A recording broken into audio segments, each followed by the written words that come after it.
नमस्कार विद्यार्थी बंधू भगिनींनो, आजच्या व्हिडिओ लेक्चरमध्ये मी डॉक्टर BP वाघ, अर्थशास्त्र शिक्षक, JES कॉलेज जालना, आपणा सर्वांचे हार्दिक स्वागत करतो। विद्यार्थी मित्र हो, आतापर्यंत आपण विविध व्हिडिओ लेक्चरच्या माध्यमातून मागणीच्या लवचिकतेच्या अनुषंगाने सविस्तर चर्चा केलेली आहे की मागणीच्या लवचिकतेची संकल्पना असेल, त्याचबरोबर मागणीच्या लवचिकतेचे प्रकार असेल, मागणीच्या किंमत लवचिकतेचे उपप्रकार असेल, त्याचं मापन असेल, मापनासाठी वापरण्यात जाणाऱ्या विविध पद्धती, एवढंच नव्हे तर मागणीची लवचिकता निर्धारित करणारे घटक, एकंदरीत मागणीच्या लवचिकतेचं सविस्तर विश्लेषण केल्यानंतर या प्रकरणामधील शेवटचा उपघटक म्हणून आपण ज्याच्याकडे बघतो तो म्हणजे मागणीच्या लवचिकतेचे महत्त्व। या अनुषंगाने आजच्या व्हिडिओ लेक्चरमध्ये आपणास चर्चा करायची आहे की मागणीच्या लवचिकतेचं महत्त्व काय आहे, मागणीच्या लवचिकतेची संकल्पना कोणासाठी उपयोगी आहे, म्हणजेच या संकल्पनेची उपयुक्तता, या अनुषंगाने सविस्तर चर्चा आज आपणास करायची आहे। विद्यार्थी मित्रो, मागणीच्या लवचिकतेचं महत्त्व लक्षात घेत असताना प्रामुख्याने देशातील उत्पादक असतील, शेतकरी असेल, कामगार असेल, एवढंच नव्हे तर शासन, अशा विविध घटकांना मागणीच्या लवचिकतेची संकल्पना मोठ्या प्रमाणात उपयोगी पडते आणि म्हणून या मागणीच्या लवचिकतेचं महत्त्व किंवा उपयुक्तता या संदर्भात सविस्तर चर्चा आज आपणास करायची आहे। मागणीच्या लवचिकतेचं महत्त्व लक्षात घेत असताना ही संकल्पना कोणाकोणासाठी महत्त्वाची आहे त्या अनुषंगाने आपण चर्चा करणार आहोत। तर महत्त्व पाहत असताना एक एक मुद्दा घेऊन आपणाला मागणीच्या लवचिकतेच्या महत्त्वाच्या अनुषंगाने विश्लेषण करायचे आहे। मागणीच्या लवचिकतेची संकल्पना उत्पादकासाठी महत्त्वपूर्ण आहे, अर्थात उत्पादकासाठी मागणीच्या लवचिकतेची संकल्पना उपयुक्त आहे असंही आपणास सांगता येईल। प्रत्येक उत्पादक तो उत्पादित करत असलेल्या वस्तूची मागणी किंवा प्रत्येक विक्रेता तो विक्री करत असलेल्या वस्तूची मागणी लवचिकता विचारात घेऊनच त्या ठिकाणी आपल्या उत्पादनाची किंमत निश्चित करत असतो। बघा, लक्षात घ्या, प्रत्येक उत्पादक किंवा विक्रेता आपण उत्पादित अथवा विक्री करत असलेल्या वस्तूची किंवा उत्पादनाची जेव्हा किंमत ठरवतो तेव्हा ही किंमत ठरवत असताना त्याला मागणीच्या लवचिकतेची संकल्पना उपयुक्त ठरते किंवा उपयोगी ठरते। मग आपण म्हणाल, किंमत निश्चित करताना उत्पादकाला मागणीच्या लवचिकतेची संकल्पना कशा प्रकारे नेमकी महत्त्वपूर्ण किंवा उपयोगी आहे हे बघत असताना प्रामुख्याने उत्पादक विक्री करत असलेल्या किंवा उत्पादित करत असलेल्या वस्तूची मागणी अलौकिक असेल, कशी असेल, उत्पादक विक्री करत असलेल्या वस्तूची मागणी अलौकिक असेल, उदाहरणार्थ सिगारेट, याची मागणी अलौकिक आहे, कारण सिगारेटची किंमत वाढली तरी सिगारेट अर्थात धूम्रपान करणारा व्यक्ती सिगारेटची मागणी कमी करू शकत नाही, म्हणजे याची मागणी अलौकिक आहे। अशी अलौकिक मागणी असलेल्या वस्तूची किंमत उत्पादकाकडून अधिक ठरवली जाते, म्हणजे या ठिकाणी किंमत अधिक ठरवली जाते कारण किंमत वाढली तरी मागणीवर परिणाम होत नाही। या उलट उत्पादक उत्पादित करत असलेल्या वस्तूची मागणी जर जास्त लवचिक असेल, अधिक लवचिक असेल, जसे की सौंदर्य प्रसाधने, तेव्हा मात्र अशी लवचिक मागणी असणाऱ्या वस्तूची किंमत उत्पादकाकडून कमी ठरवली जाते, कारण अशा वस्तूच्या किमतीमध्ये वाढ झाली तर उपभोक्ते आपली मागणी कमी करू शकतात। उदाहरणार्थ सौंदर्य प्रसाधने यांची किंमत वाढली की तात्काळ मागणी कमी होऊ शकते आणि त्यामुळे या ठिकाणी उत्पादकाकडून किंमत कमी आकारण्याचे धोरण ठरवले जाते। एकंदरीत लवचिक मागणी असल्यास किमती कमी आकारल्या जातात आणि अलवचिक मागणी असल्यास किमती जास्त आकारल्या जातात, कारण मागणीवर परिणाम होत नाही। एवढंच नव्हे तर मक्तेदार जेव्हा आपले मूल्यभेदाचे धोरण ठरवतो तेव्हा त्याला मूल्यभेदाचे धोरण ठरवत असताना विविध बाजारामध्ये असणाऱ्या मागणीच्या लवचिकतेचा विचार करावा लागतो। वेगळ्या शब्दात मक्तेदाराचे मूल्यभेदाचे धोरण हे वेगवेगळ्या बाजारामध्ये असणाऱ्या किंवा बाजारपेठेमध्ये असणाऱ्या वस्तूच्या मागणीच्या लवचिकतेवर अवलंबून असते किंवा त्यावर आधारित असते असंही आपणास सांगता येईल. आता आपणाला या ठिकाणी मक्तेदार आणि मूल्यभेद या दोन शब्दाचाही अर्थ समजणं गरजेचं आहे. तर मक्तेदार म्हणजे, आता आपण मक्तेदार आणि मूल्यभेद याची सविस्तर चर्चा आपल्या एका पुढच्या प्रकरणामध्ये करणार आहोत, ज्या प्रकरणाचं नाव आहे बाजाराचे प्रकार. तर सध्या आपण एवढं लक्षात घ्यायचं आहे की मक्तेदार म्हणजे एकच विक्रेता असलेला बाजार. मक्तेदार म्हणजे असा बाजार ज्या बाजारात एकच विक्रेता आहे त्याला आपण मक्तेदार म्हणूया. आणि मूल्यभेद म्हणजे काय? आता मूल्य म्हणजे किंमत आणि भेद म्हणजे किमतीच्या दृष्टिकोनातून, मूल्याच्या दृष्टिकोनातून वेगवेगळ्या ग्राहकांमध्ये भेदभाव करणे. अर्थात सारख्याच वस्तू, एकजिन्सी वस्तू एका ग्राहकाला कमी किमतीला, दुसऱ्या ग्राहकाला जास्त किमतीला जेव्हा विकल्या जातात तेव्हा त्या धोरणाला मूल्यभेद असे म्हणतात किंवा किंमत भेद असे म्हणतात. आणि हा किंमत भेद मक्तेदार करत असतो.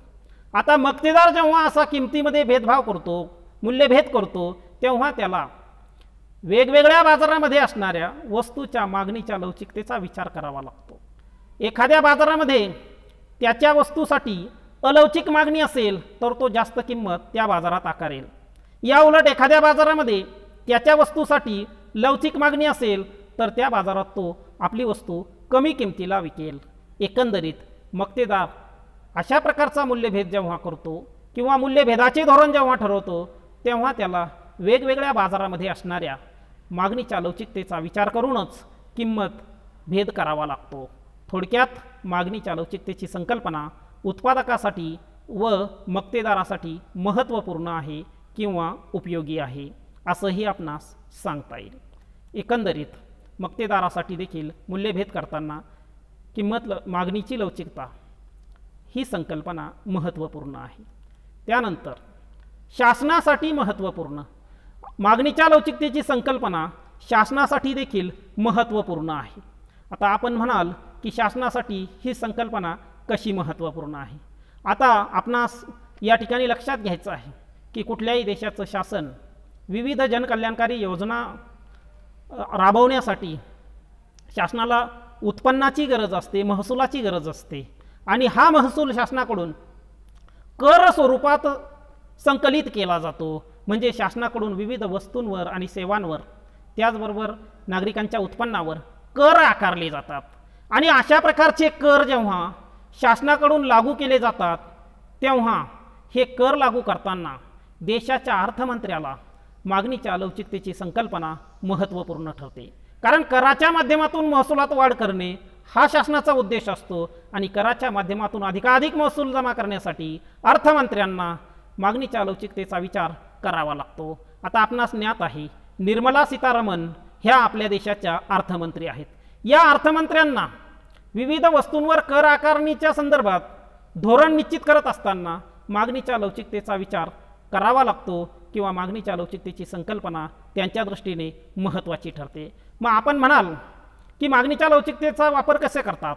तर वस्तूची मागणी जर अलौकिक असेल, बघा देशात अलौकिक मागणी असणाऱ्या ज्या वस्तू असतील त्या वस्तू, उदाहरणार्थ दारू असेल. आता दारूची मागणी अलौकिक आहे कारण दारूच्या किमतीमध्ये वाढ झाली तरी दारू पिणारा व्यक्ती या ठिकाणी आपली मागणी कमी करत नाही. म्हणजे अलौकिक मागणी असणाऱ्या वस्तूंवर सरकारकडून अर्थात अर्थमंत्र्याकडून अधिक कर आकारण्याचं धोरण अवलंबिल्या जातं. कारण या वस्तूंवर अधिक कर जरी आकारला तरी देखील किंमत वाढल्यामुळे मागणी कमी होणार नाही. म्हणून अलौकिक मागणी असणाऱ्या वस्तूंवर शासनाकडून मोठ्या प्रमाणात कर आकारला जातो आणि त्या माध्यमातून मोठ्या प्रमाणात महसूल गोळा करता येऊ शकतो. याउलट देशामध्ये जर लवचिक मागणी असणाऱ्या वस्तू असतील, उदाहरणार्थ फर्निचर, आता यांची मागणी लवचिक आहे आणि लवचिक मागणी असल्यामुळे या वस्तूवर जर जास्त कर आकारला तर किंमत वाढल्यामुळे देशामध्ये मोठ्या प्रमाणात त्यांची मागणी कमी होईल. पर्यायाने महसुलामध्ये देखील घट होण्याची शक्यता असते. म्हणून लवचिक मागणी असणाऱ्या वस्तूंच्या संदर्भात शासनाकडून अतिशय कमी कर आकारले जातात आणि कमी कर आकारले तर निश्चितपणे या ठिकाणी या वस्तूंची किंमत कमी असेल आणि पर्यायाने मागणीत भरघोस वाढ होऊन या मार्गाने देखील शासनाला महसूल प्राप्त होईल आणि दुसऱ्या बाजूने ग्राहकांचं शोषणही झाल्याचा अनुभव त्यांना येणार नाही. म्हणून लवचिक मागणी असणाऱ्या वस्तूंवर शासनाकडून कमी कर आकारला जातो, या उलट अलौकिक मागणी असणाऱ्या वस्तूंवर शासनाकडून मोठ्या प्रमाणात कर आकारला जातो। थोडक्यात अशा प्रकारे आपलं करविषयक धोरण निश्चित करत असताना शासनाला मागणीच्या लवचिकतेची संकल्पना अतिशय उपयुक्त ठरते। विशेषतः अर्थमंत्र्यांना आपलं करविषयक धोरण निश्चित करत असताना मागणीच्या लवचिकतेचा विचार करूनच विविध वस्तूंवर आणि सेवांवर कर आकारावे लागतात। त्याप्रसंगी अधिकाधिक महसूल गोळा करण्यासाठी अलौकिक मागणी असणाऱ्या वस्तूवर जास्त कर आकारला जातो, या उलट लवचिक मागणी असणाऱ्या वस्तू उदाहरणार्थ फर्निचर यावर कमी कर आकारला जातो। म्हणजे करविषयक धोरण निश्चित करताना शासनाला मागणीच्या लवचिकतेची संकल्पना अतिशय उपयुक्त ठरते किंवा महत्त्वपूर्ण ठरते असंही आपणास सांगता येईल। तिसरं महत्त्व आहे उत्पादन घटकांचे मोबदले ठरविताना महत्त्वपूर्ण। आता उत्पादनाचे जे विविध घटक आहेत त्या उत्पादनाच्या घटकांचे मोबदले निश्चित करत असताना देखील मागणीच्या लवचिकतेची संकल्पना अतिशय महत्त्वपूर्ण मानली जाते। विद्यार्थी मित्र हो, आपणास माहीत असलं पाहिजे की उत्पादनाचे 4 घटक आहेत। यामध्ये भूमी, श्रम, भांडवल आणि संयोजक या चौघांचा समावेश होतो। या 4 घटकांचे वेगवेगळे मोबदले आहेत। भूमीचा मोबदला खंड, भांडवलाचा मोबदला व्याज, श्रमिकाचा मोबदला वेतन आणि संयोजकाचा मोबदला नफा असतो। असे या विविध उत्पादन घटकांचे मोबदले ठरविताना किंवा घटक किंमत निश्चित करत असताना मागणीच्या लवचिकतेची संकल्पना अतिशय उपयुक्त ठरते। मग आपण म्हणाल मागणीच्या लवचिकतेची संकल्पना या प्रसंगी उपयुक्त कशी ठरते? ज्या उत्पादन घटकांची मागणी लवचिक आहे किंवा वेगळ्या शब्दात उत्पादन घटकाद्वारे निर्माण केलेल्या उत्पादनाची मागणी जर लवचिक असेल तर अशा उत्पादन घटकांना दिल्या जाणारे मोबदले हे कमी असतात। बघा, जर उत्पादन घटकांची मागणी ही लवचिक असेल तेव्हा त्यांना मिळणारा मोबदला सुद्धा कमी असतो किंवा कमी मोबदला दिला जातो। या उलट अलौकिक मागणी असणारे उत्पादनाचे घटक असतील किंवा वेगळ्या शब्दात उत्पादन घटकाकडून निर्मित झालेल्या वस्तूची मागणी जर अलौकिक असेल तेव्हा त्या उत्पादन घटकांना मात्र अधिक मोबदले दिले जातात किंवा अधिक मोबदल्याच्या संदर्भातील त्यांची मागणी तात्काळ मंजूर केली जाते। या ठिकाणी आपण लक्षात घेऊया की उदाहरणार्थ कामगाराच्या उत्पादनाची मागणी अलौकिक असेल तर सहज वेतनवाढ त्यांना मंजूर होते। समजा कामगाराद्वारे श्रमिकांद्वारे ज्या वस्तूचं उत्पादन केल्या जातं त्या वस्तूची मागणी जर अलौकिक असेल म्हणजेच अलौकिक मागणी असणाऱ्या वस्तूचं उत्पादन कामगारांकडून केल्या जात असेल, जसे की बिडी, आता यासारख्या बिडी कामगार यांच्याकडून उत्पादित केल्या जाणारी बिडी ही जी वस्तू आहे किंवा सिगारेट म्हणूया आपण त्याला, त्याची मागणी अलौकिक असते आणि त्यामुळे अशा प्रसंगी या कामगारांनी वेतनवाढ किंवा वेतनवाढीची मागणी केली तर ती तात्काळ त्यांची मंजूर होते। कारण या ठिकाणी उत्पादकाला माहीत असतं की उद्या कामगारांनी संप पुकारला किंवा कामगार कामावर आले नाही तर या ठिकाणी आपलं मोठ्या प्रमाणात नुकसान होईल। कारण आपल्या कामगाराद्वारे निर्मित वस्तू जिची मागणी अलौकिक आहे त्या वस्तूची किंमत उत्पादकाकडून वाढवून दिली जाते आणि कामगारांची अधिक वेतनाची मागणी सहज मंजूर केली जाते। अशा प्रकारे या ठिकाणी अलौकिक मागणी असल्यामुळे पटकन वेतनवाढ मंजूर होते आणि त्या वस्तूच्या किमतीमध्ये वाढ करणे देखील उत्पादकाला सहज शक्य होतं। एकंदरीत उत्पादकाद्वारे उत्पादित केलेल्या वस्तूची मागणी या ठिकाणी विशेषतः उत्पादन घटकाद्वारे म्हणूया कामगाराद्वारे उत्पादित केलेल्या वस्तूंची मागणी अलौकिक असल्यास त्या ठिकाणी त्यांची अधिक मोबदले मिळावेत अशा प्रकारची जी मागणी आहे, उत्पादन घटकांचे मोबदल्याच्या संदर्भातील अधिक मोबदला मिळावा ही जी मागणी आहे ती सहज मंजूर होते। कारण त्यांनी उत्पादित केलेल्या वस्तूची मागणी अलौकिक असते, त्यामुळे किंमत वाढ करून सहज या ठिकाणी उत्पादक त्यांना अधिक वेतन देऊ शकतो। म्हणजे उत्पादन घटकांचे मोबदले ठरविताना देखील या ठिकाणी घटक किंमत ठरविताना देखील मागणीच्या लवचिकतेची संकल्पना अतिशय महत्त्वाची ठरते। म्हणून या ठिकाणी या दृष्टिकोनातून देखील या संकल्पनेचं महत्त्व सांगता येतं। अलौकिक मागणी असलेल्या जर वस्तू निर्माण करणारे उत्पादन घटक असतील तर त्यांना मोबदले अधिक मिळतात। या उलट लवचिक मागणी असणाऱ्या वस्तू निर्माण करणाऱ्या उत्पादन घटकांना मात्र अधिक मोबदले मिळत नाही. त्याचबरोबर विदेशी व्यापारासाठी देखील मागणीच्या लवचिकतेची संकल्पना अतिशय महत्त्वपूर्ण आहे. विदेशी व्यापार, ज्याला आपण आंतरराष्ट्रीय व्यापार असं देखील म्हणू शकतो, या आंतरराष्ट्रीय व्यापाराच्या दृष्टिकोनातून देखील मागणीच्या लवचिकतेची संकल्पना अतिशय महत्त्वाची आहे किंवा उपयुक्त आहे. आंतरराष्ट्रीय व्यापारामधील वेगवेगळ्या प्रकारचे नियम असतील, आंतरराष्ट्रीय व्यापाराशी निगडीत असणाऱ्या अटी असतील, हे नियम किंवा अटी निश्चित करत असताना मागणीच्या लवचिकतेची संकल्पना अतिशय उपयुक्त आहे. काय? आंतरराष्ट्रीय व्यापारामधील नियम किंवा अटी निश्चित करत असताना, ठरवत असताना मागणीच्या लवचिकतेची संकल्पना अतिशय उपयुक्त ठरते.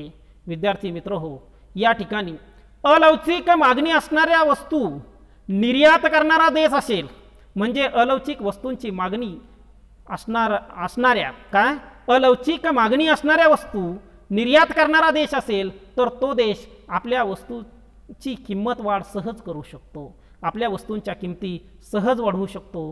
कारण त्या ठिकाणी किंमत वाढली तरी समोरच्या दुसऱ्या राष्ट्राला आपल्या वस्तूंची मागणी करावीच लागणार आहे, अशा प्रकारचा एक ठाम विश्वास या निर्यातक देशाला असतो आणि त्यामुळे तो आपल्या वस्तूंच्या किमती मोठ्या प्रमाणात वाढवू शकतो.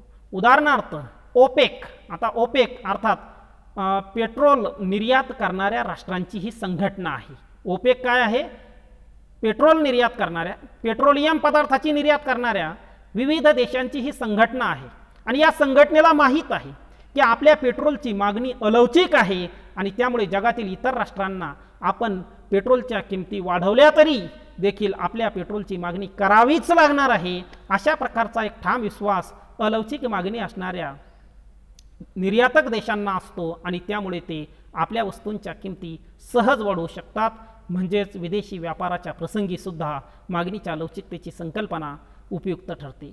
या उलट लवचिक मागणी असणाऱ्या वस्तूची निर्यात करणारा देश मात्र आपल्या वस्तूची किंमत वाढीचं धोरण स्वीकारू शकत नाही. कारण किंमत वाढली की तात्काळ त्या देशाच्या वस्तूची मागणी इतर राष्ट्राकडून कमी केली जाते आणि त्यामुळे त्या देशाचं नुकसान होण्याची शक्यता असते. म्हणून या ठिकाणी आंतरराष्ट्रीय व्यापाराच्या प्रसंगी, विदेशी व्यापाराच्या प्रसंगी मागणीच्या लवचिकतेचा विचार केला जातो किंवा त्या दृष्टीने देखील महत्त्वपूर्ण ही संकल्पना मानली जाते. अलवचिक वस्तू निर्यात करणाऱ्या देशांना किंमत वाढीसाठी या ठिकाणी संधी असते.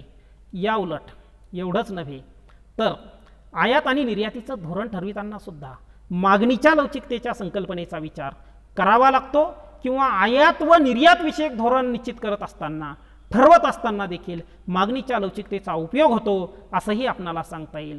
थोडक्यात मागणीच्या लवचिकतेची संकल्पना विदेशी व्यापाराच्या दृष्टिकोनातून देखील अतिशय महत्त्वपूर्ण आहे किंवा उपयुक्त आहे असंही आपणास सांगता येईल. आयात निर्यातीचं धोरण असेल, त्याचबरोबर आंतरराष्ट्रीय व्यापारातील नियम व अटीचे निश्चिती असेल, या विविध बाबींच्या प्रसंगी आंतरराष्ट्रीय व्यापारासाठी मागणीच्या लवचिकतेची संकल्पना महत्त्वपूर्ण किंवा उपयोगी मानली जाते.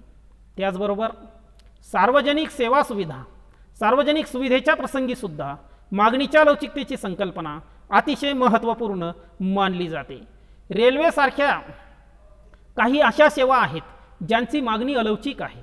बघा, रेल्वे असेल, गॅस असेल, यासारख्या सार्वजनिक सुविधा ज्यांची मागणी प्रामुख्याने अलवचिक आहे, अशी अलवचिक मागणी असणाऱ्या सार्वजनिक सुविधा जेव्हा देशातील नागरिकांना दिल्या जातात, जसे की रेल्वे, गॅस यासारख्या सेवा सुविधा यांची मागणी अलवचिक असते आणि या सेवा सुविधा देशातील सर्वसामान्य नागरिकांना अतिशय सहज भेटल्या पाहिजे, त्यांचं कुठल्याही प्रकारे शोषण झालं नाही पाहिजे, अशा प्रकारची एकंदरीत भावना ठेवून या सेवा सुविधा सरकारकडून स्वतः पुरवल्या जातात. म्हणजे या सेवा सुविधांचं राष्ट्रीयकरण केलं जातं किंवा त्यावर सरकारकडून विशेष अनुदान दिलं जातं. कारण या सेवा सुविधांची मागणी अलवचिक आहे आणि अलवचिक मागणी असल्याकारणाने देशातील सर्वसामान्य नागरिक, सर्वसामान्य उत्पन्न गटातील नागरिक, BPL किंवा बिलो पॉवर्टी लाईन असणारा देशातील गट असेल, या सर्वांना यासारख्या सेवा सुविधा, रेल्वे, गॅस यासारख्या अलवचिक मागणी असणाऱ्या सेवा सुविधा सहज उपलब्ध झाल्या पाहिजे, त्यांचं कुठल्याही प्रकारचं शोषण झालं नाही पाहिजे. या उद्देशाने, उपभोक्त्यांचं शोषण टाळण्याच्या उद्देशाने या सुविधा एकतर सरकारकडून पुरवल्या जातात म्हणजे त्यांचं राष्ट्रीयकरण केलं जातं किंवा त्यावर विशेष अनुदान सरकारकडून दिलं जातं, हे राष्ट्रीयकरणाचं धोरण असेल किंवा अनुदान उपलब्धतेचं धोरण असेल सार्वजनिक सेवा आणि सुविधांच्या संदर्भात, ते निश्चित करताना अर्थात सार्वजनिक सेवा सुविधांच्या संदर्भात सुद्धा मागणीच्या लवचिकतेचा विचार सरकारकडून केला जातो आणि त्या दृष्टिकोनातून सरकार उपभोक्त्यांचं शोषण टाळण्यासाठी या सेवा सुविधा एकतर स्वतः पुरवतं किंवा त्यावर मोठ्या प्रमाणात अनुदान उपलब्ध करून देतं आणि त्यामागची ही भूमिका हीच आहे की या सेवा सुविधा गोरगरीब नागरिकांसाठी, अत्यंत अल्प उत्पन्न गटातील नागरिकांसाठी महत्त्वाच्या असल्यामुळे आणि त्यांची मागणी अलौकिक असल्यामुळे या सुविधा खाजगी व्यक्तींना देण्याऐवजी सरकार स्वतः ते पुरवतं किंवा त्यावर अनुदान देतं आणि उपभोक्त्यांचं शोषण टाळलं जातं। अशा प्रकारे या दृष्टीने सुद्धा सार्वजनिक सेवा सुविधांच्या उपलब्धतेच्या दृष्टिकोनातून सुद्धा सरकारला मागणीच्या लवचिकतेची संकल्पना अतिशय महत्त्वपूर्ण ठरते असंही आपणास सांगता येईल। या ठिकाणी रेल्वेचं उदाहरण आपण बघतो आहोत। ही रेल्वेची सुविधा स्वतः सरकारकडून पुरवली जाते, अत्यल्प दरामध्ये रेल्वेसारखी सुविधा देशातील नागरिकांना पुरवली जाते कारण त्याची मागणी अलौकिक आहे, त्यामुळे ही सुविधा खाजगी व्यक्तींऐवजी सरकारकडून स्वतः पुरवली जाते आणि त्यासाठी मागणीच्या लवचिकतेचा आधार घेतला जातो। शेवटचा मुद्दा म्हणून आपण या ठिकाणी बघणार आहोत उत्पन्नातील खर्चाचे प्रमाण। काय? उत्पन्नातील खर्चाचे प्रमाण। आता वस्तूवरील खर्चाचे एकूण उत्पन्नातील प्रमाण किती आहे या दृष्टिकोनातून सुद्धा मागणीच्या लवचिकतेचं महत्त्व वर्णन केलं जातं। काय? वस्तूवरील खर्चाचे एकूण उत्पन्नामधील प्रमाण कसं आहे हे बघत असताना ते प्रमाण जर अतिशय कमी असेल, जसं की वर्तमानपत्र, वस्तूवरील खर्चाचे एकूण उत्पन्नातील प्रमाण, आता वर्तमानपत्राचं आपण बघतो आहोत की व्यक्तीच्या उत्पन्नातील अतिशय अल्प प्रमाणातील उत्पन्न वर्तमानपत्रावर खर्च केलं जातं। त्याचं उत्पन्न जर 10,000 असेल तर महिन्याकाठी केवळ 100 रुपये वर्तमानपत्रावर खर्च होतात। म्हणजे या ठिकाणी वर्तमानपत्रावर खर्च होणारं उत्पन्नाचं प्रमाण अतिशय कमी आहे आणि तेव्हा मात्र अशा वस्तूच्या बाबतीतली मागणी अलौकिक असते। कशी असते? अलौकिक असते। जेव्हा वस्तूवरील खर्चाचं एकूण उत्पन्नातील प्रमाण अतिशय अल्प असतं, अतिशय कमी असतं, तेव्हा मात्र अशा वस्तूंची मागणी अलौकिक असते। उदाहरणार्थ वर्तमानपत्र एकूण उत्पन्नापैकी अगदी अल्प प्रमाणात 1% कमी प्रमाणात उत्पन्न या वर्तमानपत्रावर खर्च होतं आणि त्यामुळे अशा वस्तूंची मागणी अलौकिक असते। आणि या उलट वस्तूवरील खर्चाचं प्रमाण काय? वस्तूवरील खर्चाचे प्रमाण एकूण उत्पन्नातील प्रमाण जर जास्त असेल तेव्हा मात्र मागणी लवचिक असते।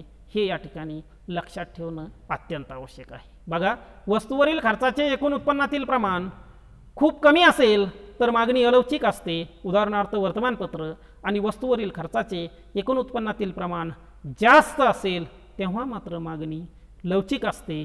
या दृष्टिकोनातून सुद्धा मागणीच्या लवचिकतेचं महत्त्व आपणास वर्णन करता येतं।